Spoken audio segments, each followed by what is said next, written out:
चलो बच्चों, टॉपिक डाल दो। टॉपिक नहीं, चैप्टर का नाम डालिए, surface area and volume, chapter number 13। Surface area and volume, chapter number 13। ठीक है, अच्छा ठीक है, ध्यान सुनना बच्चों, दो चीजें बताऊंगा। एक होता है प्लेन, भाई सुनो, एक होता है प्लेन फिगर, एक होता है सॉलिड फिगर। किसी को पता है प्लेन फिगर और सॉलिड फिगर किसे कहते हैं? ठीक है, अच्छा सुनो, एक कागज का पन्ना आपने देखा होगा, उसे हम लोग प्लेन कह सकते हैं। हाँ, अब ध्यान सुनना, एक कागज के पन्ने के ऊपर आपने एक और कागज का पन्ना रखा, एक और रखा, ऐसे करते करते तुमने 100 बार उसके ऊपर एक कागज के पन्ने रखते गए, बताना क्या होगा? अब उसकी एक हाइट क्रिएट हुई कि नहीं हुई, बताओ। समझ में आया कि नहीं आया? क्या वो एक पन्ना रहा, या अब वो कुछ और बन गया है? अब वो कुछ और बन गया, अब वो बुक बन गई। समझ में आया कि नहीं? और बुक एक पन्ने की तो होती नहीं है। समझ में आया मैंने क्या बोला? यानी कि वो जो रेक्टेंगल था, जिसके पास सिर्फ पहले एक लेंथ या फिर एक ब्रेथ हुआ करती थी, उसके ऊपर एक के ऊपर एक उसी तरह के पन्नों को रखने से क्या हुआ, अब उसकी एक हाइट भी क्रिएट हो। तो वो प्लेन फिगर जो अपनी एक हाइट भी बना लेता है, वो किसमें ट्रांसफॉर्म हो जाता है? वो प्लेन फिगर से बन करके सॉलिड फिगर में ट्रांसफॉर्म हो जाता है। समझ में आया कि नहीं आया? एक और एग्जांपल देता हूं इसका, ठीक है ना। आपने 1 रुपए का सिक्का देखा हुआ है, कैसा होता है वो? सर्कल, सर्कल बोल सकते हैं उसको। एक सर्कल यहाँ पे रख दिया, उसके ऊपर एक और सर्कल रखा, एक और सर्कल रखा, सर्कल रखते रखते पता है क्या हुआ? उसका भाई साहब एक ऐसा पिलर सा बन गया। यहाँ तक बात तुमको समझ में आई? जहां पर पहले 1 रुपया हुआ करता था, अब उस 1 रुपए की अब एक हाइट क्रिएट हो गई। अब वो 1 रुपया प्लेन फिगर से हट करके क्या बन गया? अब एक सॉलिड फिगर बन गया। समझ में आया कि नहीं आया? यानी कि सॉलिड फिगर हर उस प्लेन फिगर को कहते हैं जिसकी अब एक प्रॉपर हाइट बन चुकी है। समझ में आया कि नहीं आया? तो इसी सॉलिड फिगर के बारे में हमको पढ़ना है, जिसके पास अब एक प्रॉपर हाइट। सबको क्लियर हुआ यहां तक का? पक्का सबको समझ में आ गया? तो टॉपिक डाल दीजिए, ओ टॉपिक नहीं, डेफिनेशन लिखो सॉलिड फिगर। डेफिनेशन लिखिए सॉलिड फिगर। डेफिनेशन लिखिए सॉलिड फिगर। बोलू? A figure, a figure, FIGURE, a figure which have, a figure which have length, breadth, length comma breadth and height, a figure which has length comma breadth and height and occupy space, occupy space, OCCUPY, ये तो होता है शायद, है ना? and occupy space are known as solid figure, are known as solid figure। हर वो figure, क्या बोला मैंने? हाइट के बाद एंड ऑक्यूपाई स्पेस। स्पेस मतलब समझते हो? जगह, जो एक जगह घेर रहा हो। यहाँ तक क्लियर है कि नहीं है?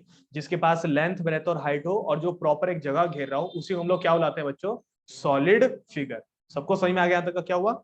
चलिए ठीक है, ये तो हो गया तुम्हारा सॉलिड फिगर। अब कितने टाइप के सॉलिड फिगर होते हैं? देखो बेसिकली सॉलिड फिगर तो कई टाइप के होते हैं, लेकिन आपको 10th क्लास में किस किस सॉलिड फिगर के बारे में पढ़ना है?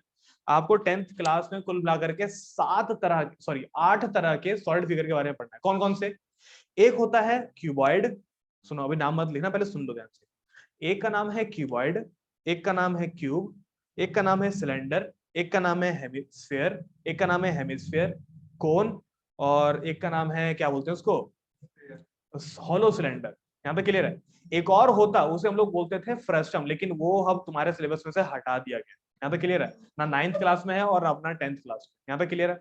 तो फ्रस्टम वाला हिस्सा तुम्हारे सिलेबस में से हटा दिया गया, लेकिन अगर किसी बच्चों को अगर नॉलेज के लिए जानना हो तो बता दूंगा, कोई दिक्कत नहीं। यहाँ पे क्लियर है? लेकिन तब तक के लिए आपको बेसिकली 7 तरह की फिगर में ध्यान से उसमें फोकस करना पड़ेगा। क्लियर है कि नहीं है? तो सबसे पहले काम करिए, फॉर्मूले लिख लीजिए सभी के। तो सबसे पहले स्टार्ट करते हैं इसका। इसका नाम है क्यूबॉइड। साथ साथ फॉर्मूला लिखते रहना। क्यूबॉइड, क्यूबॉइड दिखने में बच्चों कुछ ऐसा होता है। फिगर बनाने में ठीक ठाक हो ना तुम लोग? फिगर तो बना ही लेते होगे ना तुम लोग? क्या बात कर रहा है?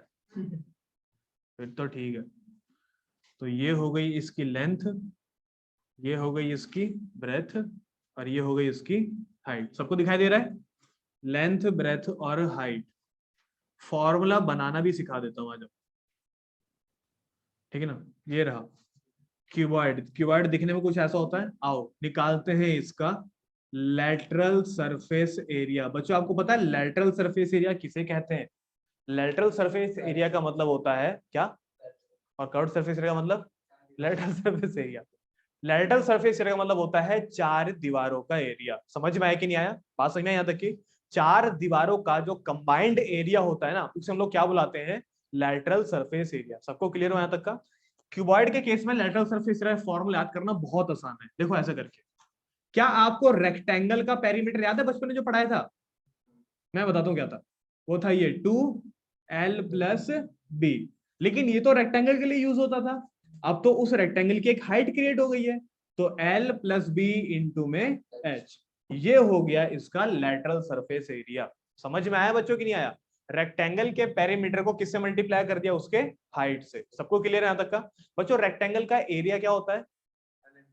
l इंटू बी होता है। आओ इसकी वॉल्यूम भी निकालते हैं।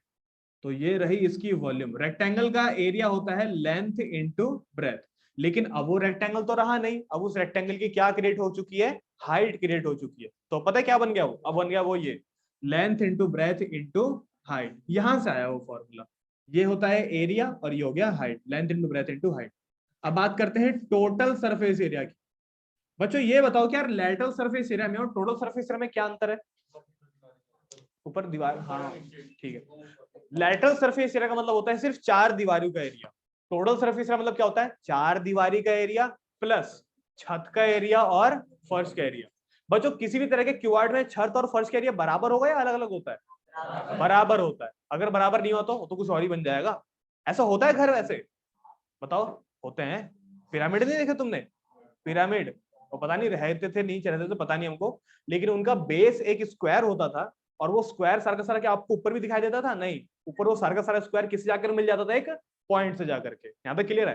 तो उस तरह की फिगर को हम लोग क्या बुलाते हैं? उस तरह की फिगर को हम लोग बुलाते हैं पिरामिड। यहाँ तक सबको क्लियर हुआ? चलो ठीक है। अच्छा तो क्या होता है इसका टोटल सरफेस एरिया? ये होता है 2lb+bh+lh। ये हो गया इसका टोटल सरफेस एरिया। बच्चों क्लियर हुआ यहाँ तक का? ठीक है, इसको उतारो पहले तो। चलो ठीक है। अगला फिगर है बच्चों ये, इसे कहते हैं क्यूब। बच्चों एक क्यूबॉइड का जो बेसिक बेस होता है ना, बेस, वो एक रेक्टेंगल होता है। और एक क्यूब का बेस पता है क्या होता है? बताना क्या होता है? स्क्वायर होता है। सबको समझ में आया था क्या हुआ?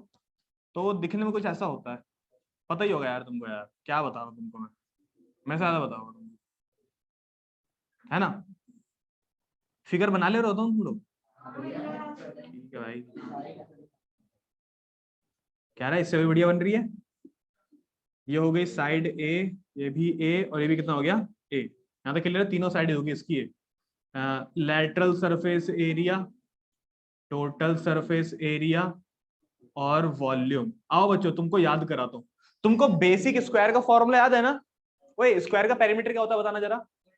4 × a होता है। 4a मान सकते हैं, ठीक है। 4 × a। अब इसकी हाइट देखना क्या होती है।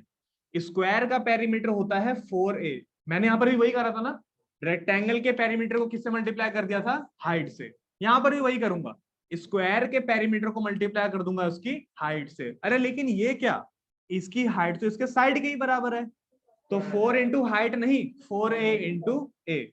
और 4 इंटू ए बताना कितना होगा? 4a²। कई सारी किताबों में इसको 4a² ना लिख करके 4 इंटू में साइड का स्क्वायर भी लिखा हुआ है, तो ये भी सही है और ये भी सही है। समझ में आ गया बच्चों?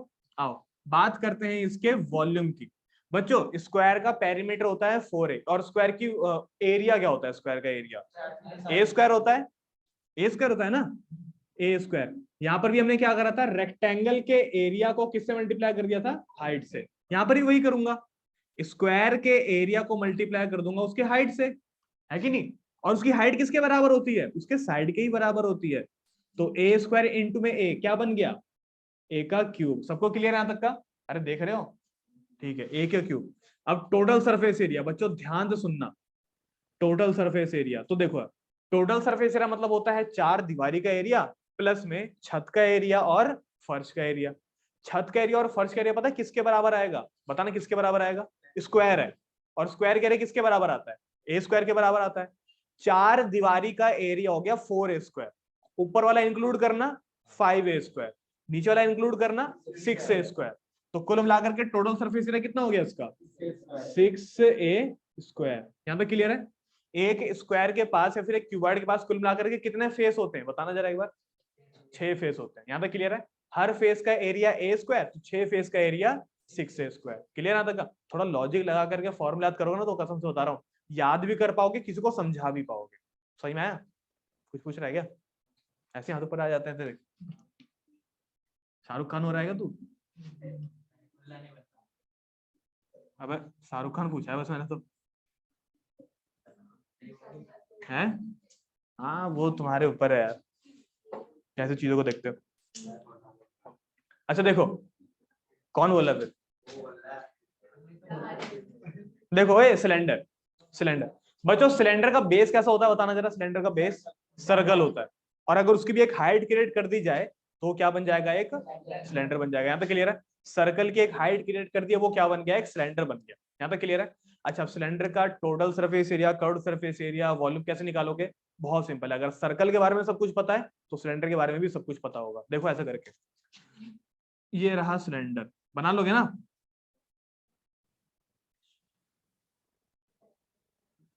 तो ये कुछ बन गया ठीक ठाक सा सिलेंडर। ठीक है, ये हो गया lateral surface area, total surface area और वॉल्यूम। बच्चों ये बताओ, अच्छा लेटरल सरफेस एरिया निकालने के लिए अभी तक हमने क्या करा था पता है? बेस के पेरीमीटर को हाइट से मल्टीप्लाई किया था। इसके साथ भी वही करा था हमने, बेस के पेरीमीटर को हाइट से मल्टीप्लाई, बेस के पेरीमीटर को हाइट से मल्टीप्लाई, बेस के पेरीमीटर को हाइट से मल्टीप्लाई। वॉल्यूम निकालने के लिए क्या करा था? बेस के एरिया को हाइट से मल्टीप्लाई। इसके लिए भी सेम होगा, कसम से बता रहा हूं। अगर कोई बच्चा थोड़ा सा भी दिमाग लगा लेना तो भी फॉर्मूला बना सकता है। तो ये बताओ कि लैटरल सरफेस एरिया निकालने के लिए हमको बेस के पेरीमीटर को हाइट से मल्टीप्लाई करना है। तो एक सर्कल का पेरीमीटर क्या होता है? 2πr। यहां तक क्लियर है? 2πr होता है इसका बेस का पेरीमीटर, 2πr। और लैटरल सरफेस एरिया निकालने के लिए हाइट से मल्टीप्लाई करना होता है, तो 2πr इंटू में h। क्या बन गया ये? 2πrh। सबको सही में आ गया? पक्का? अच्छा आओ वॉल्यूम निकालते हैं। वॉल्यूम निकालने के लिए क्या करना होता है? बेस के एरिया को हाइट से मल्टीप्लाई करते हैं। बच्चों एक सर्कल का एरिया क्या होता है? πr²। उसको हाइट से मल्टीप्लाई करना, बस πr²h। सबको क्लियर है यहां तक का? अब बात करते हैं इसके टोटल सरफेस एरिया की। बच्चों टोटल सरफेस एरिया पता है क्या होता है? टोटल सरफेस एरिया मैं बहुत बार बता चुका हूं कि कर्व्ड सरफेस एरिया प्लस में ऊपर वाले सर्कल का एरिया और प्लस में नीचे वाले सर्कल का एरिया। जितना अच्छे से अज्यूम कर पाओगे, दिमाग में पिक्चर बना पाओगे, उतने अच्छे से ये चैप्टर समझ में आएगा। कर्व्ड सरफेस एरिया, ऊपर वाले सर्कल का एरिया और नीचे वाले सर्कल का एरिया। बच्चों कर्व्ड सरफेस एरिया कितना है इसका? हाँ 2πrh। ठीक है ना? और ऊपर वाले सर्कल का एरिया क्या होगा? दिमाग लगाओ, ऊपर वाले सर्कल का एरिया क्या होगा? πr²। और नीचे वाले सर्कल का एरिया क्या होगा? πr²। तो 2πrh, πr², πr²। कितनी बार πr² जोड़ा मैंने? 2 बार πr² जोड़ा। तो 2πrh प्लस में 2πr²। नहीं समझे? पक्का? ठीक है। कौन है वाला? नहीं आया? अरे देख, 2πrh हो गया। ऊपर वाले सर्कल का एरिया कितना है? और नीचे वाले सर्कल का एरिया। और ऐसे करूंगा तो पायर, 2πr² होगा ना? 2πr²। नहीं समझा? ठीक है। तो ऊपर वाले सर्कल का एरिया πr², नीचे वाले सर्कल का एरिया कितना होगा? πr²। और अगर दोनों को जोड़ दो तो 2πr²। बताओ क्लियर है कि नहीं है यहाँ तक का? लेकिन इतना बड़ा फॉर्मूला याद मत करो, कुछ कॉमन ले लो इसमें से ताकि ये छोटा हो जाए। क्या कॉमन ले सकते हैं बताना? 2π और r आराम से कॉमन आ जाएगा। अंदर कौन रह जाएगा? r और h रह जाएगा। तो h रह गया यहां से और r रह गया यहां से, यानी कि पूरा फॉर्मूला देखो ये बन गया तुम्हारा 2πr ब्रैकेट में h प्लस r। ये है इसका टोटल सरफेस एरिया, इसको कहते हैं कर्व्ड सरफेस एरिया। क्या सबको क्लियर है यहां तक का? बताओ, क्या आपको फॉर्मूला बनाना आ गया कुछ लेवल तक का? पक्का? चलो ठीक है, घर पर प्रैक्टिस करोगे तो और अच्छे से आ जाएगा। ये सारा मिटा दूं?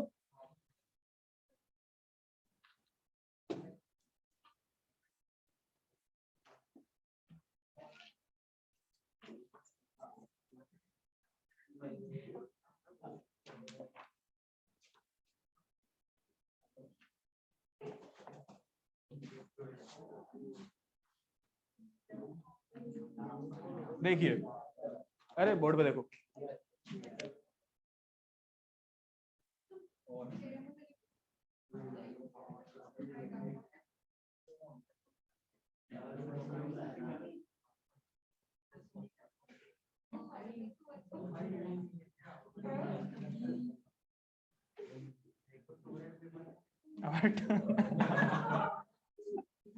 टॉयलेट पेपर दिख रहा है?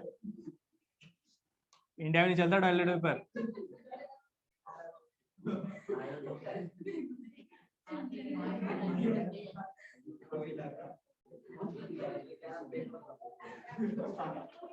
इसे कहते हैं